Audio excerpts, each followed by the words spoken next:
basically, when we look at workplace coaching or manager as a coach or a leader as a coach, okay, is about looking at a conversation which has a framework, which basically, is used to help take decision, commit to action, and produce results. So these are not just about talking about anything and everything. And when I work with managers, I notice, and I do a lot of coaching. I'm an executive coach also, by the way. So when we do a lot of coaching, I am amazed the amount of time managers spend in telling people what to do. I'm amazed at the absence of capacity of the manager to ask questions and look for quick fix. So this basically creates a dependence in the organization, or at least in the team level, where people are genuinely looking up to their managers for solutions because they have stopped using their head. And that's what we are fighting the battle against. And in this new world, let me tell you, that's not an affordable behavior, because you are going to then limit the people's capacity to think and act by the limitation of the manager capacity to think and act. And you will actually by unknowingly hold people to develop their potential to produce at a next level. And that's what we are talking about as we go forward. And in one of the surveys, 80% of the respondents felt basically, the coaching is the key leadership practice, which is going to produce the right kind of result. It's not me, it's not us. Okay, look at what Google is looking at. Its data analytics is showing that periodic one-on-one coaching was ranked as number one key for being a successful leader. Okay, and believe me, Google knows a thing or two about behavior and behavioral and impact on data. Behavior's impact on performance. They've been doing a lot of research in this area for themselves. And if you want the reference, it's win the award for top talent. That's what the source is. If you like to Google the Google's research, go ahead and do that. Okay. So what point we are trying to make is that on one hand, people can produce, people can perform at the next level. On the other hand, sometimes they find it constrained.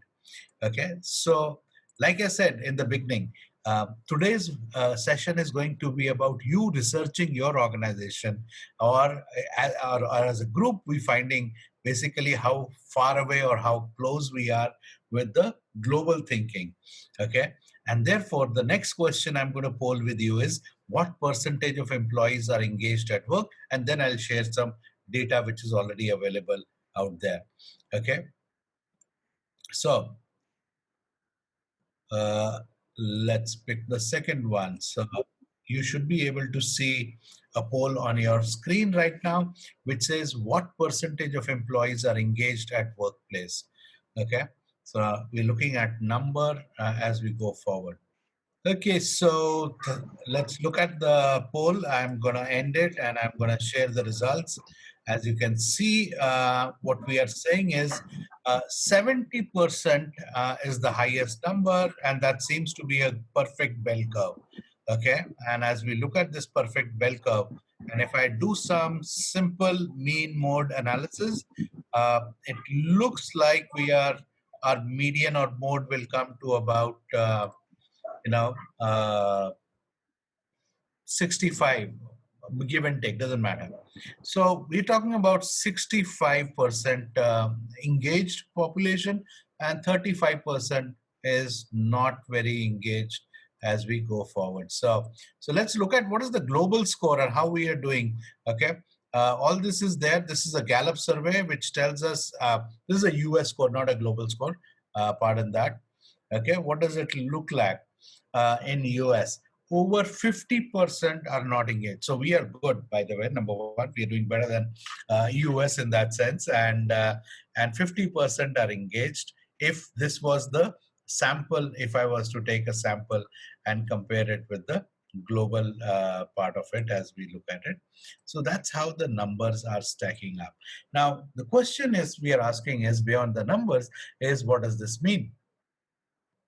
The further we go down in this not engaged category in this particular research, Okay, they further divided them into what we call as actively disengaged and passively disengaged. Passively disengaged is, which means I will do only that much work, the one which will keep me out of trouble. Actively disengaged are also propagating or basically influencing other people to get disengaged, and therefore they are actively working or undermining the efforts of leadership and or the company in that sense.